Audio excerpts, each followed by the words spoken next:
dans une nouvelle vidéo. Donc je réponds enfin à la FAQ. Donc la vidéo sera en deux parties parce que j'ai 4 pages et presque une cinquième. Donc voilà.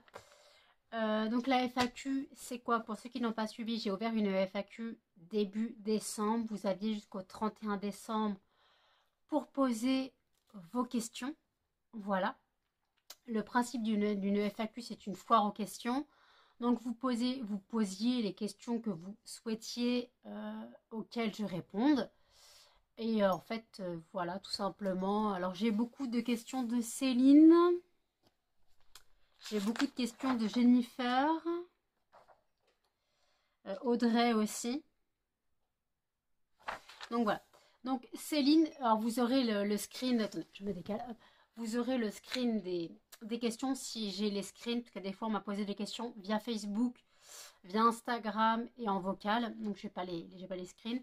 Donc Céline me pose la question: possible vidéo d'un room tour et d'environnement extérieur. Alors, j'ai déjà répondu à cette question en vlog. Je ne ferai pas de room tour. Tout simplement parce que dans mon appartement qui est très petit, je rappelle que j'ai un 36 mètres carrés. Et là, vous ne voyez pas, mais tout là, il y a des choses entassées. Il y a mon sac de produits terminé. Il y a tout mon sac Shein, mon carton Shein avec du matériel dedans.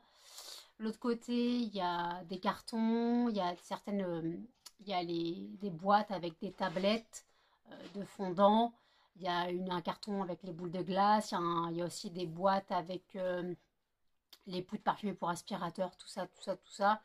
Une boîte avec les macarons. Je rappelle que donc, ce sont mes fondants parfumés. Voilà, donc c'est un peu Bagdad. Donc je ne préfère pas faire de room tour. Tout simplement parce que je ne veux pas de critique. Et je sais que la critique est facile. Et en fait, je sais que je vais être critiquée de crado, de dégueulasse, de machin. Et je ne veux pas inciter les gens à me critiquer. Je sais que chez moi, c'est Bagdad. C'est rangé à ma façon. Je n'ai pas de meubles. Je ne peux pas mettre plus de meubles que là, tu vois. Quoi, vous voyez pas, mais là, j'ai mon mur sur le côté. J'ai ma table basse devant moi, ma télé en face. Sur le côté, j'ai mis ce que j'ai pu. Je ne peux pas mettre de meubles en plus. Donc, si je ne peux pas mettre de meubles, eh ben, je ne peux pas ranger. Donc, je verrai quand Perséphone sera parti. Je touche du bois pour le plus tard possible. Et je demanderai alors à mon père de m'amener des grilles avec lesquelles j'ai fait les cages, la cage modulable des cochons d'Inde, pour me faire des étagères dans l'angle là où il y avait la cage des cochons d'Inde, pour me faire des étagères pour ranger un peu plus, mais je ne peux pas me permettre d'avoir plus de meubles. Alors pour l'environnement extérieur, il n'y a pas grand chose à dire, hein. Là en plus faire des vidéos alors qu'il pleut, il fait moche, je me réveille, c'est un peu la nuit. Donc voilà, c'est un peu compliqué de faire des vidéos extérieures. De ce côté-là, ça donne sur l'église. De ce côté-là, ça donne sur la place de l'église. Et derrière, ça donne sur la cour. Si vous regardez mes vlogs, vous avez déjà vu la cour, les chiens allant dans la cour. Après, il y a pas grand exploit. J'ai déjà montré l'église comment elle est. Oui, il y a Melba qui fait des gratouilles. J'ai déjà montré l'église de ma fenêtre. Voilà. Donc, faire des vidéos du monde extérieur autour de chez moi, ce n'est pas très intéressant. Voilà. Après, j'ai une question de Anne-Sophie. Voilà. Donc, vous aurez les questions là. Donc, quelles sont tes réussites 2023? Donc, mes réussites 2023, ça a été la création de mon entreprise, déjà, que j'ai tenue et que je n'ai pas lâché prise. J'ai tenu mon entreprise, même si c'est compliqué financièrement.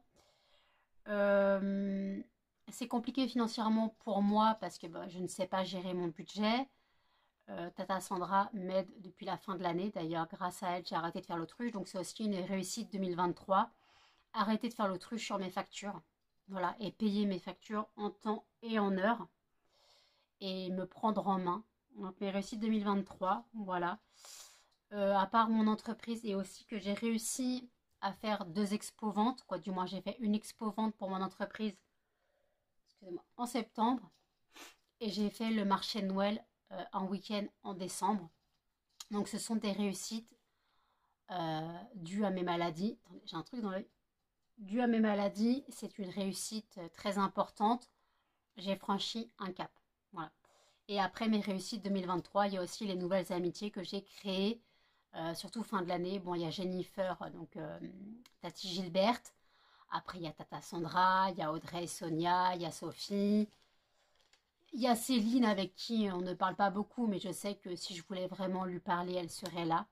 Donc c'est vraiment des rencontres. Voilà, c'est mes réussites de 2023. Donc entre les nouvelles rencontres, les gens qui sont restés dans ma vie, euh, ma, mon entreprise qui a démarré et que je n'ai pas lâché l'affaire.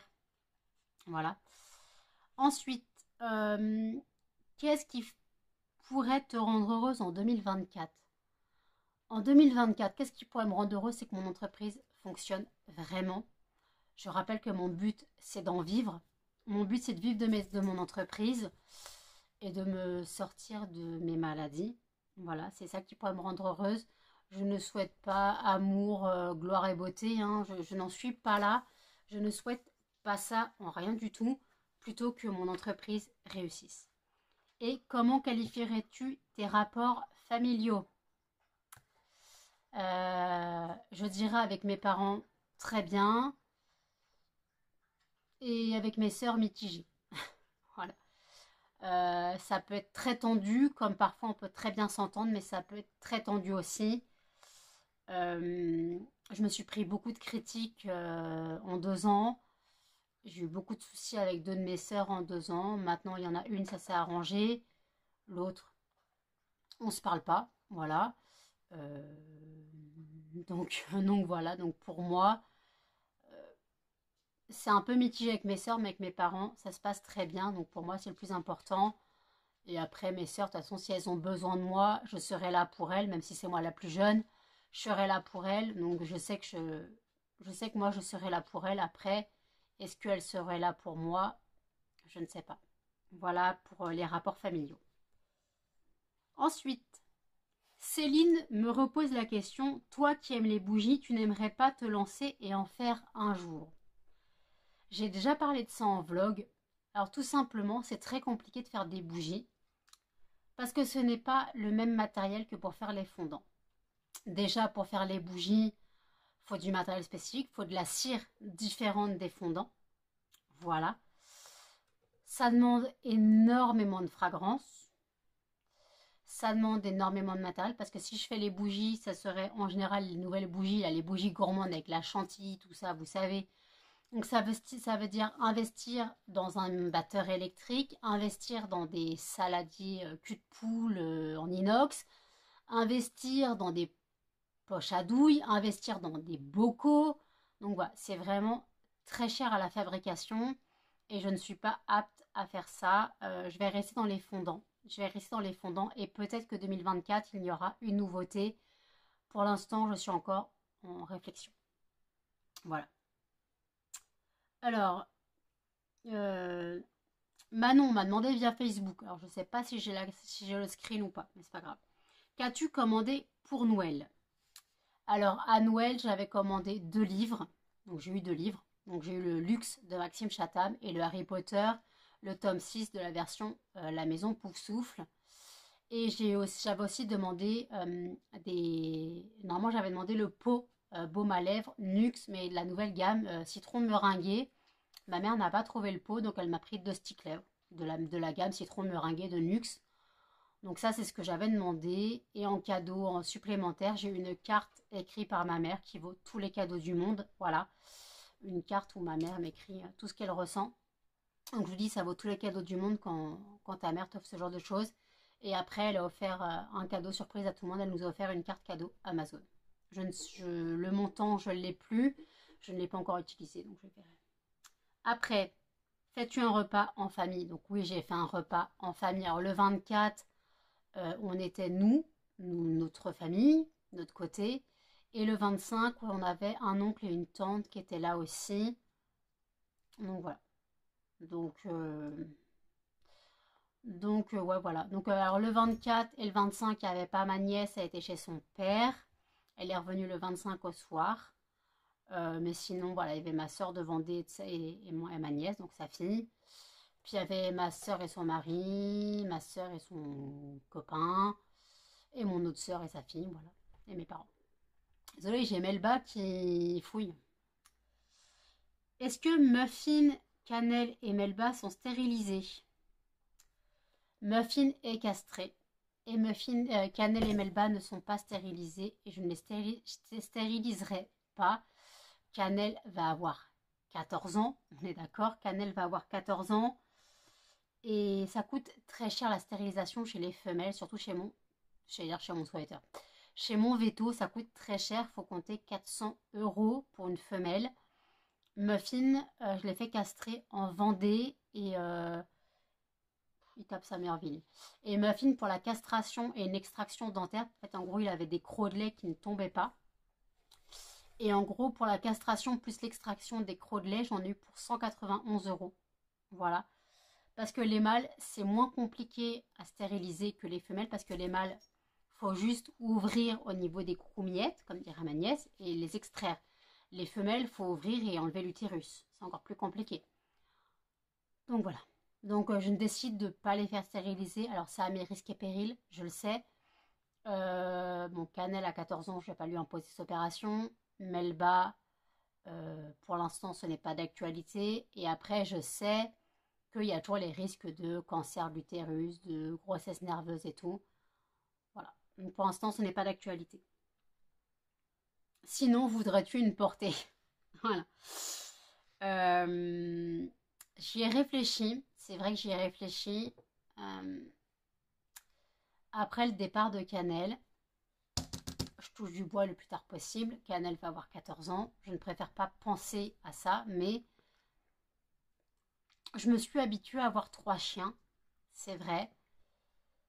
Mais est-ce que faire une portée à Melba m'aiderait?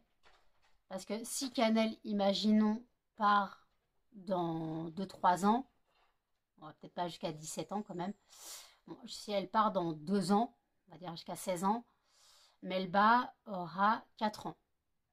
Melba aura 4 ans, donc je me dis c'est possible de lui faire une portée. Mais Melba est déjà un croisé. Melba est une croisée Pinscher Jack Russell. Donc déjà ça veut dire qu'il faut que je trouve un mâle Pinscher ou Jack Russell pour pas faire un méga croisement comme Muffin. Faire un croisement et après le truc c'est qu'il faut trouver un moyen de se séparer des chiots. Et j'ai un mal fou à me séparer des animaux, même si je sais que c'est très compliqué. En plus, normalement, on n'a pas le droit de les vendre. On n'a pas le droit de les vendre normalement sans être vacciné ni stérilisé, sans être vacciné ni pucé. Voilà, on n'a pas le droit de les vendre. Donc ouais, c'est un peu compliqué. Mais après, ça peut être en réflexion. Alors, je vais avoir des foudres de ma famille. Je le sais parce que je sais que certaines personnes regardent mes vidéos. Mais en fait, c'est ma vie. Voilà, si je décide de faire reproduire Melba, ça sera mon souci. Mais pour l'instant, je n'en suis pas là. Voilà, Cannelle est encore là. J'espère pour encore longtemps. Est-ce que tu es en recherche d'âme sœur? Pas du tout. Alors là, l'âme sœur, un mec, tout ça, ça me passe là, mais bien loin. Hein. Ça me passe très loin de là. Hein. Ça me parle, ça me... Ouf, c'est très loin. L'âme sœur, un mec, une relation, c'est très très loin de ma tête là. Et puis après, parles-tu encore à ton ex? Ça m'arrive. Ça m'arrive de lui parler. Très rare, mais ça m'arrive encore de lui parler. Voilà. Ensuite, Tromlit. Donc, est-ce que ta famille regarde les vidéos? Qu'est-ce qu'ils pensent et te soutiennent-ils? Alors techniquement, ma famille ne regarde pas mes vidéos, sauf mes nièces qui balancent tout à ma famille. Voilà. Donc comme mes nièces balancent tout, je me fais engueuler. Voilà, parce que je raconte trop de choses. Voilà. Je raconte trop de choses et ça plaît pas. Donc en gros, je ne suis pas spécialement soutenue parce que je suis critiquée parce que je parle trop de ma vie. Et mes nièces balancent tout à mes sœurs, à mes parents. Voilà. Donc, mais ma famille en elle-même, mes parents, mes sœurs ne regardent pas mes vidéos, mais comme mes nièces les regardent, bah, ils sont au courant de tout. Ils sont au courant de tout, donc, donc voilà. Donc ouais, non, je suis pas spécialement soutenue. Je suis pas spécialement soutenue dans ce côté-là. Je suis plutôt engueulée parce que j'ouvre trop ma bouche. Quelle vision as-tu de toi-même? Trois qualités, trois défauts qui te caractérisent. Oi, trois qualités, trois défauts. Ah, ça c'est compliqué ça. Alors trois défauts, je suis pessimiste, voire négative. Euh, je dirais que je suis tête en l'air, dans les nuages. C'est pas forcément une qualité. Et encore un défaut. Un défaut, un défaut, un défaut. Après, je ferai les qualités, mais c'est très compliqué. Bah, dépensière, tout simplement. Je suis un panier percé. Et en qualité, je suis rêveuse. Donc, ça peut être une qualité. Euh, je suis, comment on va dire, je suis téméraire, on va dire, pas téméraire, mais je suis très... Quand je me lance dans quelque chose, je le fais à fond, quoi. Voilà. Donc on peut pas dire téméraire, mais je suis très... Voilà, quand je me lance dans quelque chose, je le fais à fond, sinon je le fais pas. Et après, encore une qualité, bah, je suis très empathique, je suis à l'écoute des autres. Et malheureusement, jusqu'à m'en oublier. Donc est-ce que c'est une qualité ou un défaut, ou un milieu des deux? Voilà. Est-ce que pour toi, ça va mieux financièrement? Comment dire? Alors pour l'instant, financièrement, mon budget se règle doucement. Se règle doucement, voilà, grâce à Tata Sandra qui m'aide énormément. J'arrive à régler mon budget, j'arrive à payer mes factures sans souci. J'arrive à arrêter de faire des conneries, à dépenser des bêtises sur Internet. Donc, est-ce que ça va financièrement? Pas plus. Ça va mieux que d'habitude, mais voilà, ça va mieux d'habitude, mais au moins je paye mes factures et voilà, je suis plus à découvert. De toute façon, je peux pas faire de découvert, mais je veux dire, voilà, je fais pas des dépenses monstres en oubliant les factures, des trucs comme ça. J'arrive enfin à gérer mon budget quand j'arrive. Non, Tata Sandra gère mon budget et moi je la suis au pied de la lettre. Voilà. Jennifer m'a demandé, je crois que c'est par Instagram, combien de temps as-tu mis pour écrire ton roman? Mon roman, j'ai mis 10 ans à l'écrire. J'ai mis 10 ans à écrire mon roman. Je l'ai commencé en 2006 au lycée, je l'ai fini en 2016. Je l'ai publié la première fois en 2017. Donc voilà, c'était vraiment un roman que j'ai écrit au plus profond de ma dépression, au plus mal de ma vie. J'avais vraiment ce besoin d'écrire sur un sujet qui ne me concerne absolument pas. Mais en fait, j'avais besoin d'écrire et tout simplement, ce livre m'est venu. À l'époque, j'avais un Skyblog qui a été supprimé depuis. J'avais un Skyblog et j'avais vu une image, un GIF. Et ce GIF, j'avais écrit un texte dessus. J'en avais sorti un texte en rapport avec le GIF, la photo animée. Et en fait, après, je dis, mais pourquoi je la développerais pas, ce texte, pourquoi je le développerais pas? Et j'ai commencé à écrire, et écrire, écrire. J'écrivais en cours, hein, je m'en foutais. Les profs étaient au courant de ma situation. Ils me regardaient écrire, ils ne pouvaient rien faire, j'écrivais. Ils étaient au courant de mon état, ils étaient au courant de ma dépression, ils étaient au courant de tout ça. J'avais fait une bêtise, ils étaient au courant. Donc ils me laissaient vivre ma vie, totalement. Je venais en cours, mais je foutais plus rien, tout simplement. Je foutais plus rien en cours, donc voilà. Donc oui, j'ai mis 10 ans à l'écrire. Voilà. Première page de fini. On attaque la deuxième page. Question de Laurine. Mes projets pour 2024. Alors, pour 2024, mes projets seraient que mon entreprise fonctionne, voilà, que je m'en sorte financièrement et que je fasse la fierté de mes parents. Voilà mes projets 2024.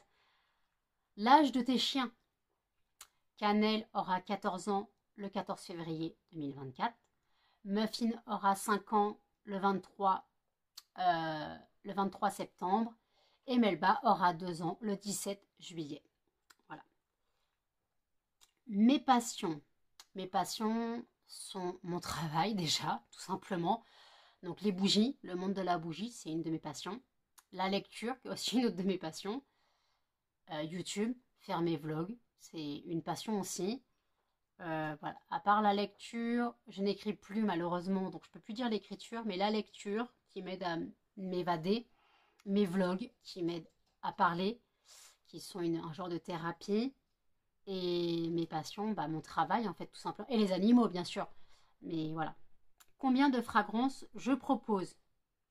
Alors je propose 112 fragrances actuellement et je dois en faire encore 3 nouvelles, donc j'aurai 115 fragrances bientôt de proposer. Combien de formats différents? Donc on est reparti dans les fondants.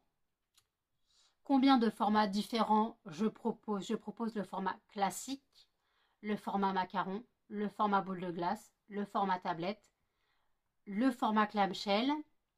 Donc ça fait 5 formats et bientôt j'en aurai un 6e et peut-être un 7e. Voilà. Et comment tu te sens depuis ton opération? Donc pour ceux qui n'ont pas suivi, il y a 3 ans, j'ai fait une sleeve, donc une chirurgie bariatrique. J'ai perdu 43 kilos et je me sens beaucoup mieux. Je revis totalement, hein, totalement, c'est une résurrection pour moi. Le fait de pouvoir sortir, de pouvoir marcher jusqu'à chez mes parents sans mourir entre-temps.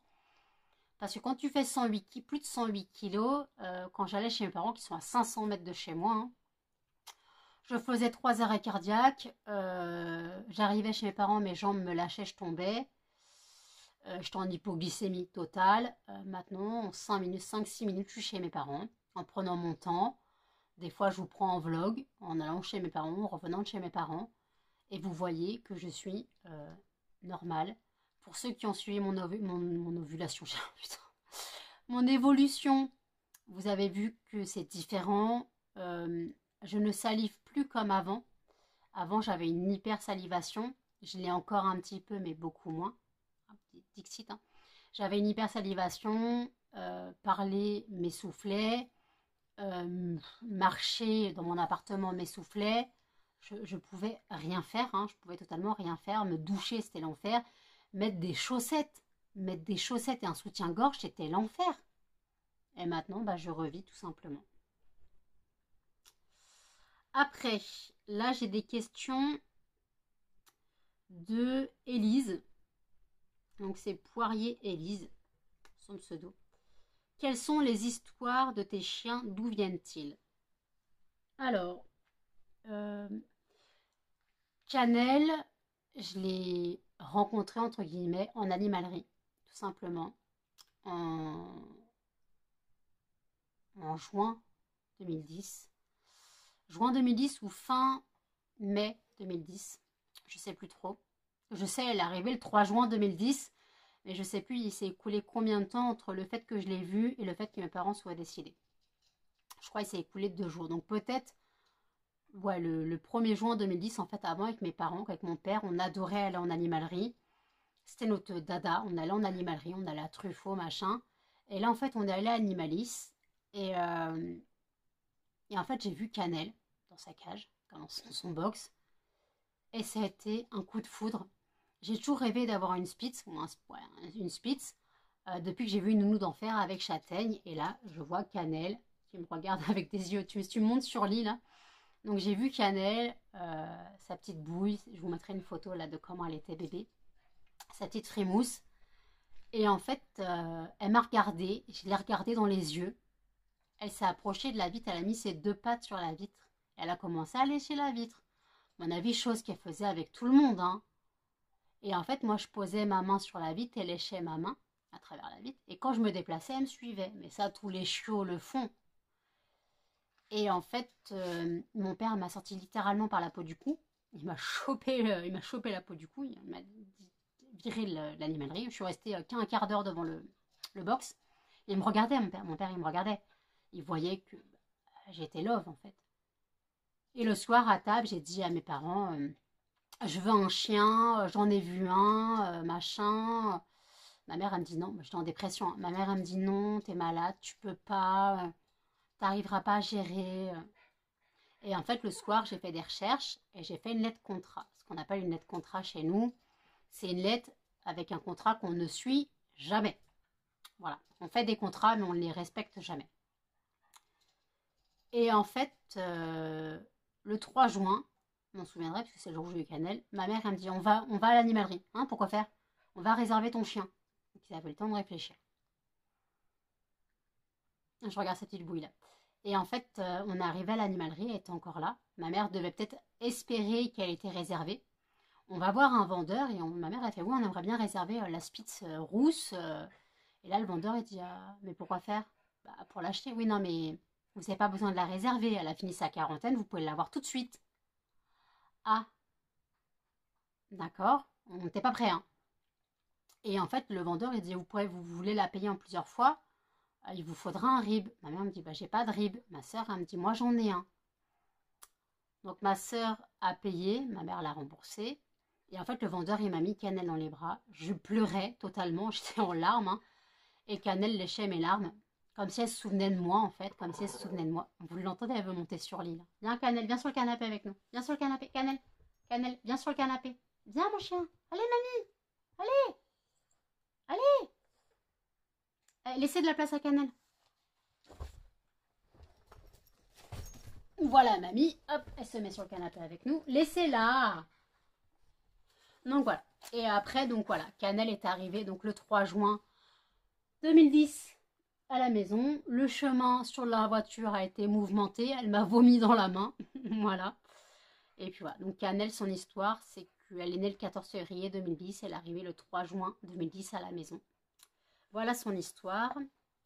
Muffin, lui, vient de chez ma sœur. Elle a fait une portée à sa chienne.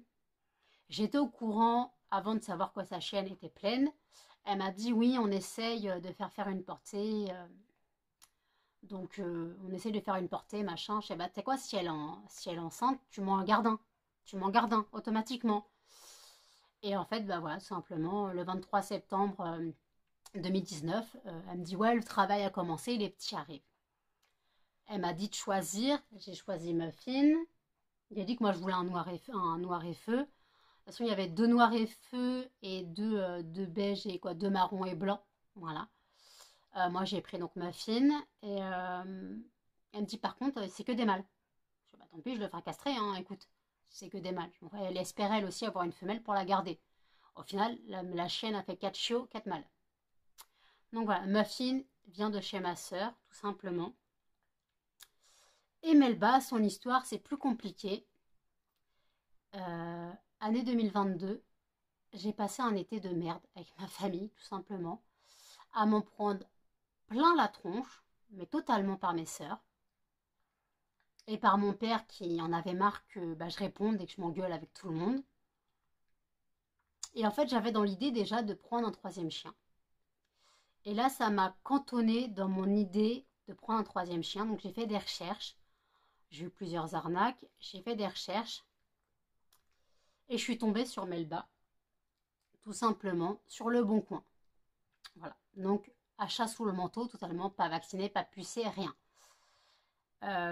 Et en fait, le 10 septembre 2022, j'étais avec mon pote. Je venais de le rencontrer pour la première fois. Vous savez, mon pote que je vois la nuit, je l'ai rencontré pour la première fois. Il venait à la maison. Et en fait, le mec qui m'appelle, le mec de Melba, il m'appelle, il fait oui, je pars chez vous ce week-end, aujourd'hui, cet après-midi, est-ce que je peux vous apporter le chien? Je dis mais j'ai pas l'argent en fait.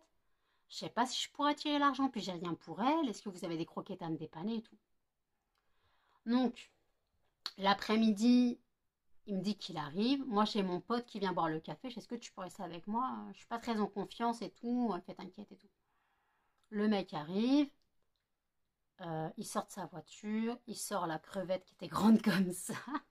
Mais c'est une crevette, elle tenait dans la main. J'ai bien vérifié que c'était un chiot, donc qu'elle voyait, qu'elle entendait, et ses crocs. Voilà, j'ai bien vérifié. Euh, donc voilà. Donc en fait, Melba, bah, c'est une histoire de chien sur le bon coin que je n'aurais pas dû acheter puisqu'elle n'était pas pucée ni vaccinée. Normalement, tu n'as pas le droit de vendre. Moi, tu n'as pas le droit de vendre. Tu peux donner, mais tu n'as pas le droit de vendre. Donc voilà. Donc histoire de Melba, mais finalement, je suis contente de mon craquage et de m'être engueulée avec ma famille surtout, de m'être engueulée avec ma famille. En fait, à la base, je dis quitte à me faire engueuler par ma famille, autant qu'il y ait une raison. Voilà la raison. Sauf que je me suis pas fait engueuler. Et après, quelle maladie as-tu? Mes maladies. Je suis en dépression depuis 18 ans. Là, y est, c'est officiel. Ça fait 18 ans que je suis en dépression. J'ai été en dépression. J'ai commencé ma dépression en janvier 2006. C'est le début de ma descente aux enfers. Voilà, donc ça fait 18 ans que je suis en dépression. Je suis diabétique depuis mes 20 ans. Donc ça fait 15 ans que je suis diabétique, bientôt 16 ans que je suis diabétique. Diabète de type 2, héréditaire. Voilà. C'est héréditaire de mon père. Ensuite, après, à mon emménagement seul, j'ai déclaré une agoraphobie. Stade léger encore, heureusement. Donc ça fait que je peux sortir, mais accompagnée. J'ai du mal à sortir seule. Si je dois sortir seule, c'est limite pour aller en ville, à la pharmacie, chez le médecin, ou déposer les colis au Mondial Relais, ou aller chez mes parents. Là, je peux gérer. Par contre, pour les trajets en transport en commun, je ne peux pas aller au psy, parce que c'est en transport en commun. Je ne peux pas aller à mes rendez-vous médicaux autres que dans ma ville, parce que c'est en transport en commun. Donc en général, mes parents m'emmènent pour tous mes autres rendez-vous en dehors de la ville. Voilà, mes maladies.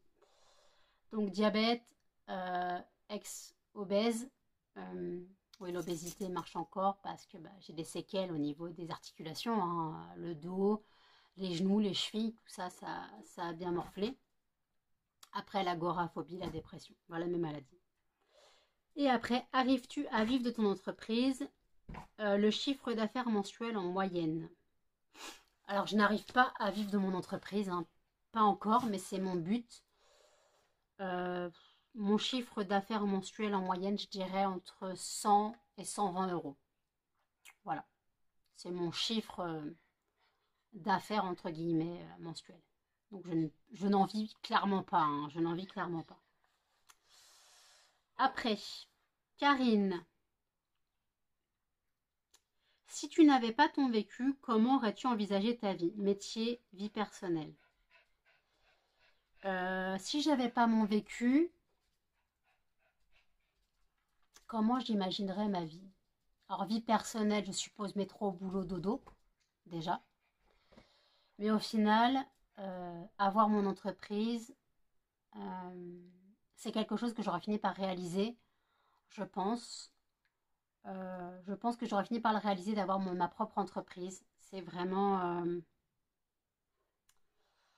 Donc je pense qu'automatiquement, mon métier, j'aurais peut-être continué dans mon parcours scolaire, donc comme vendeuse en animalerie. J'aurais sûrement eu mon permis, que j'ai loupé 3 fois. J'aurais sûrement eu mon permis, j'aurais pu continuer dans l'animalerie. Mais après, je pense que j'aurais quand même ouvert mon entreprise dans le monde de la bougie. Voilà. Et en vie perso, je sais pas. La vie perso, alors déjà, je n'envisage pas d'enfant, et ça, ce n'est pas dû à mon vécu, c'est depuis toujours. Je n'ai jamais voulu d'enfant. Voilà. Donc déjà, dans la vie perso, il n'y aura jamais eu d'enfant.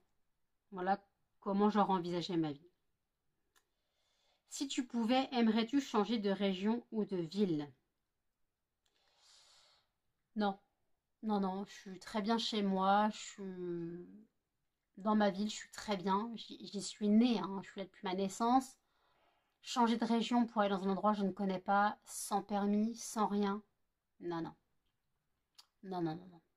Là, je suis très bien, j'ai ma famille, j'ai mes parents qui me servent de taxi, mais il ne sera pas éternel, hein. Ce ne sera pas éternel les taxis, mes parents vieillissent, donc voilà. Mais bon, pour l'instant, non, je n'envisage pas. Alors peut-être si un jour j'ai un conjoint et que c'est sérieux et qu'on envisage d'emménager ensemble, là, je sais pas. Pour l'instant, je n'ai pas envie, je ne suis pas dans l'optique de déménager, tout simplement. Et après, je sais qu'il existe à certains endroits du bénévolat pour animaux, promenade, refuge. Est-ce que cela t'intéresserait pour t'aider à sortir et voir du monde?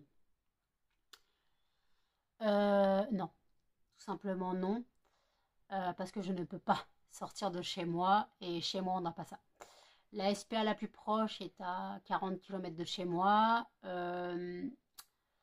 Promenade, on a déjà une pet sitter qui prend tout le secteur. Voilà, elle prend tout le secteur pour les pet sitters. Donc c'est mort, je ne peux pas faire de promenade de chien. Et puis après, j'ai un, j'ai une ferme pédagogique en bas de chez moi où j'ai une amie qui travaille.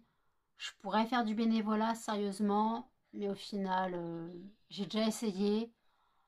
Changer les moutons, non, ça m'a calmé. Cannelle, tais-toi s'il te plaît. Ça m'a calmé, changer l'encre, changer la paille des moutons et des poules. Ah, c'est bon, je n'ai jusqu'à là, c'est mort. Alors oui, ça peut paraître de la flemmardise, mais après, en plus, je suis allergique à la paille déjà. Je suis allergique à la paille, donc ça m'aide. Mais ouais. Donc voilà. Donc écoutez, attendez. Ah ouais. Donc je vais faire le reste dans une autre vidéo. Voilà. Donc je vais clôturer la vidéo ici pour la première partie. N'hésitez pas à commenter, à liker, à partager et surtout à vous abonner, à activer les notifications. Et je vous dis à demain pour la suite. Salut!